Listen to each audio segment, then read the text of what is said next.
Hi guys, me again. Oh, that's better. Hi guys, me again. So it is very early and I'm out in the garden enjoying, I think, the last day of sunshine. It has been absolutely beautiful here in Cardiff, but I think the weather's due to change today, so I'm just sitting in the garden before work having my breakfast.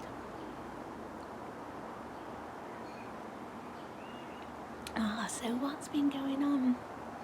I am going to try and do like maybe a weekly video,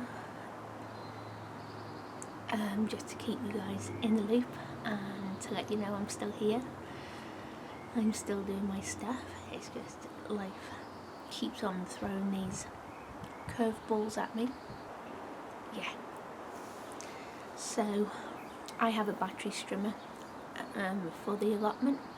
I've had it, I think 7 or 8 years now, maybe 7 years, so it's done really well.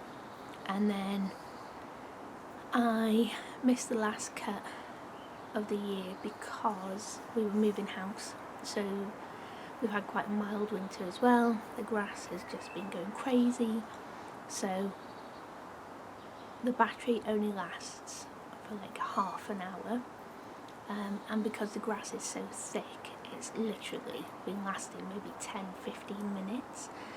And so the last couple of weeks while we've had nice weather, I've been up there maybe strimming at least once a day, maybe twice a day, sometimes 3 times a day if I can get the battery charged in time. And my strimmer started to wobble, then it made this funny noise and stopped. My brother said, oh, bring it over, I'll have a look at it. So I took it over to my brother's house, and basically I've picked up a piece of really thick string, and it burnt the motor out. And then I thought, oh great, we'll just take it apart and I can get a new motor. My brother's like, oh, we'll get a new motor, that's fine. Took it apart, opened it up, and it's actually melted all the plastic inside my strimmer as well, and that's why it was wobbly, because the plastic casing that holds the motor in place and everything, I've just totally melted it. And it's just, I don't know, it looked like I'd taken the plastic inside as well and grated it. So if you've ever grated soap, that's what it looked like when we opened it. So my strimmer has died, and so I have been trying to get extra work so I can buy a new strimmer, because I really need one. Yeah, so that is what I've been up to, working extra shifts on the weekend so I can get a new strimmer. So yeah, half my plot is done, half of it isn't, but I have been taking full advantage of this lovely weather, and the nights are getting shorter, aren't they? The days are getting longer, so I've been spending a lot of time up at the allotment as well. Sorry, my son wanted batteries for something. Yes, so hopefully soon I will have a new strimmer. I've been, as I said, going up to the allotment every day, trying to get up there every day, even if it's just half an hour, to do something. And I've also been doing stuff at home around the garden, and I've started sowing some seeds, yay! And my peas are coming up. I've got some sweet peas.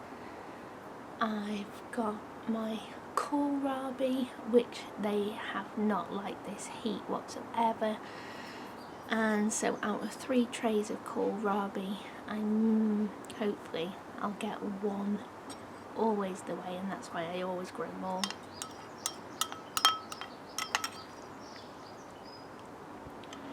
I've got muesli for breakfast. My tomatoes are growing, they're very slow. I potted them up and they're still taking a while. I just thought with this heat they might get a growth spurt, but at least they're growing. My flowers are looking amazing. Let me show you.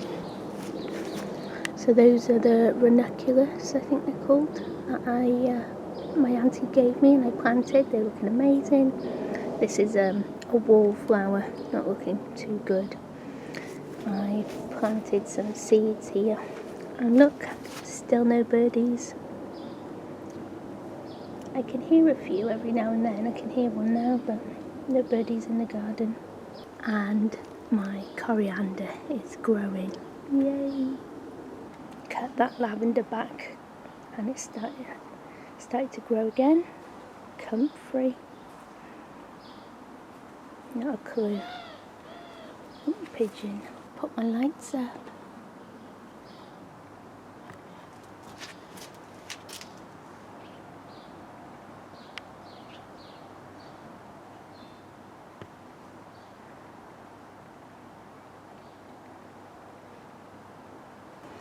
Yeah, so it's getting there slowly here. I've cleared the corner there, cut some more of the tree down.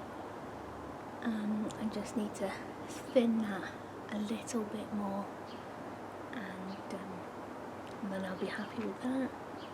Signs of life in the rest of the garden.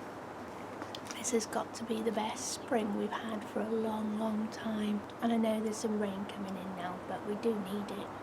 The soil at the allotment is like concrete, it's baked, it's got a lot of clay in it. Right then, I'm off again now. I'm going to finish my breakfast and get ready for work, so take care and I will see you soon. Bye! Hi guys, me again. Can you see me? I haven't got my glasses on, hope you can see me. So, been to work, doing the washing, had the district nurse out to my dad again, but everything's fine, and it's getting very cloudy here. It's really warm still, and I am just going to be planting some sunflower seeds. Yay! I love sunflower seeds. I have loads of different varieties, and I try and direct sow every year, but the slugs absolutely love sunflowers, so they need starting off inside, well, in trays at home to give them a start. That's what I find anyway. Even fully grown plants that I've put out have been absolutely just wiped out by a snail and slugs. I've had like 6-foot sunflowers and they've climbed up and they've eaten the heart, the flower itself, so it just doesn't grow then. Ugh. So I am sowing Pro Cut Plum, Pro Cut White, and these are for vases, and they're just beautiful colour, and yeah, they're designed, they're F1s, so they are designed for cut flowers. And then I have a sunflower called Black Magic, also an F1, and these have got like multi-branching, and oh, they're just gorgeous. So these are the 3 I am doing today. Got my compost, got myself a new water bottle, yay, just a 1 litre one. So you don't get many in these packets. I think you get 12 in the white one, 10 in the purple one, and 20 in the Black Magic. So I'm going to put 2 seeds in each little pot, so that will give me 8 of each sunflower. I've got this little stick that I'm using as a dibber. I've also got this, I'm not sure what it is. I think it's an old little paintbrush.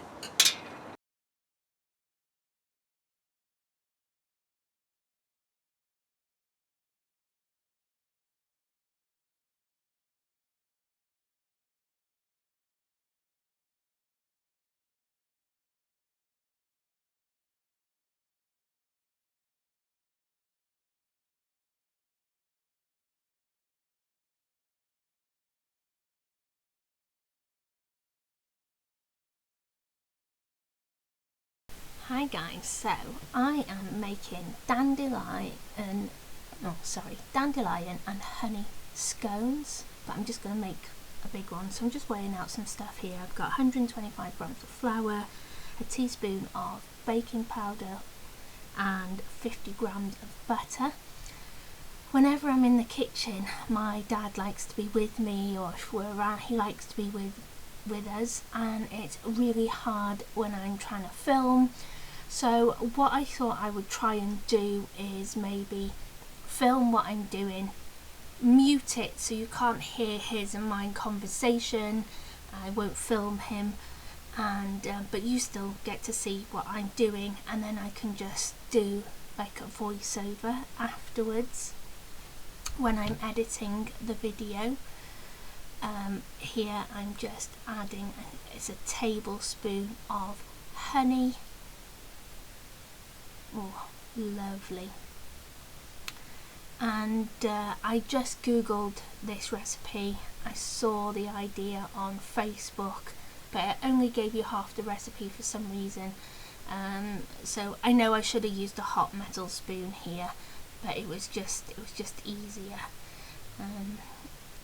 to use the plastic one, because if you use a hot metal spoon, the honey comes off the spoon so much easier. Works the same with golden syrup and treacle. Yeah, so I saw this idea on Facebook, but it only gave half the recipe. But I googled it and got the recipe, but I only did half a measure because I wanted to try it out. It's the first time I've tried this, and I didn't know if it was going to work. So I'm just blending the butter in here to the flour, and you know, you want to just mix it until it's like breadcrumbs, basically. Let me just mush it up. I should get my hands in there and do it. I do in a minute. I get my hands stuck in there, but I started it off with the spoon. Oh, and I added a little bit of salt as well. Now I'm going to add a splash of milk. I don't really go by measurements, so I just add a tiny little bit in at a time, because it's easier to add more. Once you add too much, you can't take it away. Then you don't want it too sloppy, and you always think, oh, that's not enough, but actually it is. So that's why I take my time adding milk to my recipe, making sure I get all off the spoon and everything. So here I've added the dandelion petals. I've rinsed them in water, and I just pull them off. I don't tend to put the green stalks in because I find them quite bitter, but there's a few gone in there and that's fine. Gives a bit of colour, doesn't it? And so yeah, I have added the dandelion petals to the scone mixture now, and I am just working it in and making sure they're not just in one big clump. And then once I've done that, I put it in the fridge and leave it to cool down for a bit.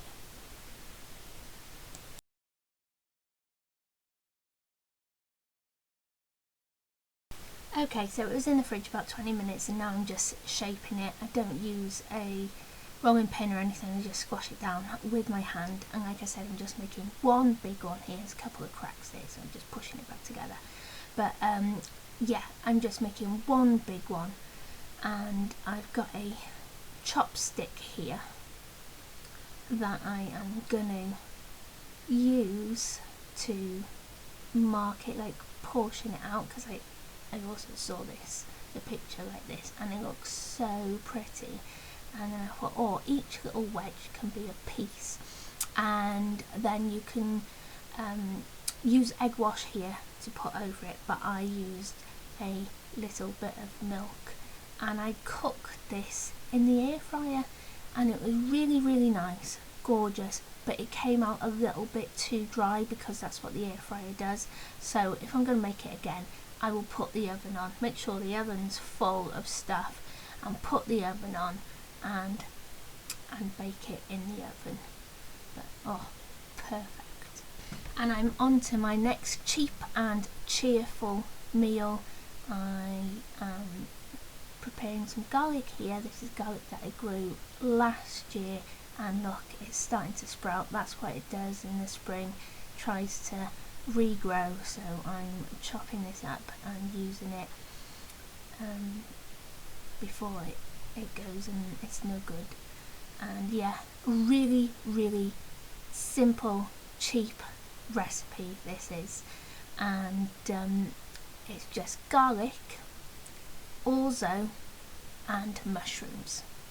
So these mushrooms are the chestnut mushrooms that I got in the Fresh Monday, is that what it is? Anyway, from the Uber Eats, and they were half price. And I usually get white mushrooms, but I saw this recipe and it used these chestnut mushrooms. They were on 50% off, so I thought, right, I'm gonna do it, and they were cheap enough. So I've washed these and dried them slightly because they were quite muddy, but I don't peel my mushrooms. My sister-in-law peels them, and there's been a few people that I've seen peel them, but I don't. I just rinse them, dry them and chop them up.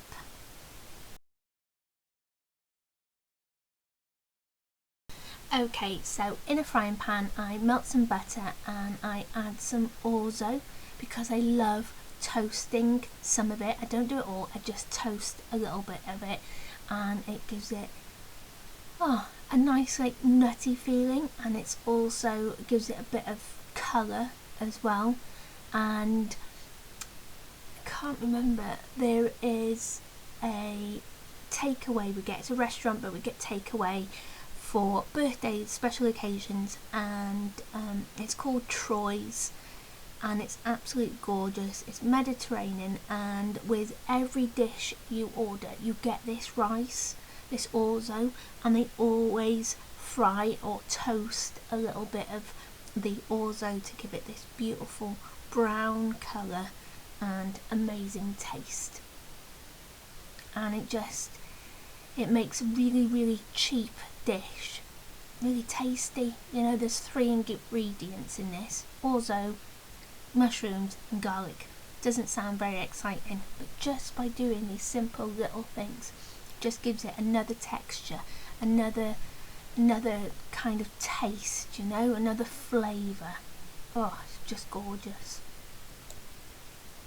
So now I'm just adding the garlic, and this is just 3 cloves of garlic. I don't like it too garlicky. I like garlic more as a seasoning than an overpowering taste, but you can add as much or as little garlic as you like. So my garlic, because it's homegrown, it's really wimpy. They always say that I never grow strong garlic. So yeah, I just use 3 cloves of garlic here, just making sure I get it all out of the crush there. Right, all the butter's melted. I've fried the garlic a little bit, and next I am going to add my mushrooms. So I'm going to fry the mushrooms first in the garlic butter until they're cooked, and then I've got my plastic pot there. I am going to add my mushrooms to the pot and then toast my orzo. I don't want to use loads of different pans, I just want to use one pan.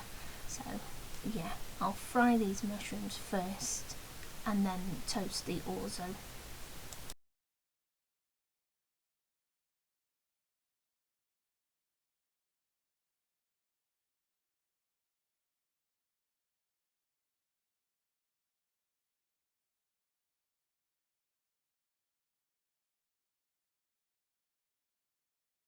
Okay, so there's the mushrooms, they're ready. They're just in a pot there with the garlic, or some of the garlic, and then I'm just toasting just maybe a tablespoon of orzo, not a lot, and I'm toasting it in the garlicky, buttery mushroom gorgeousness. I'm not wasting any of those flavours, and so now I just turn it up really high and toast the orzo, being careful not to maybe burn the garlic too much because it just makes it bitter and I don't like burnt garlic. But yeah, that just takes a few minutes to toast.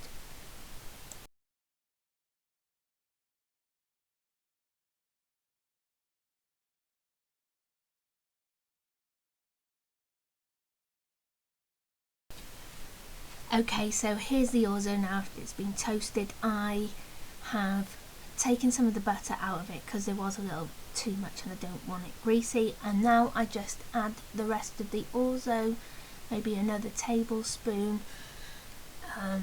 to the frying pan, and now I am going to add some boiling water and I'm going to cook this a bit like a risotto. So add a bit of water and keep it stirring. You just don't need as much liquid with orzo as you do a risotto, and I'm not adding wine. My gorgeous slippers there in the background.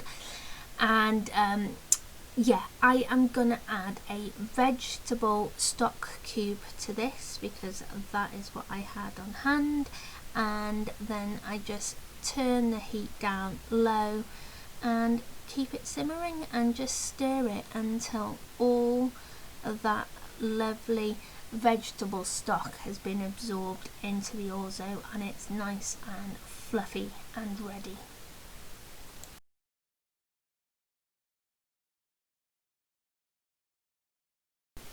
And there we go, it is ready, and I'm just adding the mushrooms back into it now just to heat it through. There's still a little bit of liquid in there, a bit of the stock. It's not dry completely because I don't want it too dry, but yeah, I just leave a little bit in there. It's just nice, and mix all that up now and reheat the mushrooms. So my son's not keen on mushrooms, so I made him just plain orzo with peas and some garlic, and I had some leftover peas, so I'm just adding them now to the mixture just to give it a little bit of colour and some more veg. You could add onions to this, you could do whatever you want, but I was trying to keep it as cheap and as simple as possible. So there we go guys, can you see my dandelion and honey scone? I've made it into one big one. I've marked it out so we can have like a wedge each, and I just gotta let this rest now. And this is the mushroom and pea orzo. My son doesn't like mushrooms, so he just had peas with his and garlic. He had a bit more garlic than us. Peas and garlic with his. And so I put some of the leftover peas in with ours, and this is for me and my dad. I'm just going to give it a quick taste now.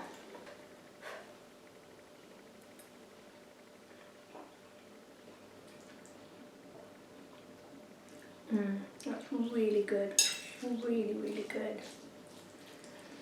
Right, so I am going to go and enjoy this now with my dad, and then we will have the honey and dandelion scones later.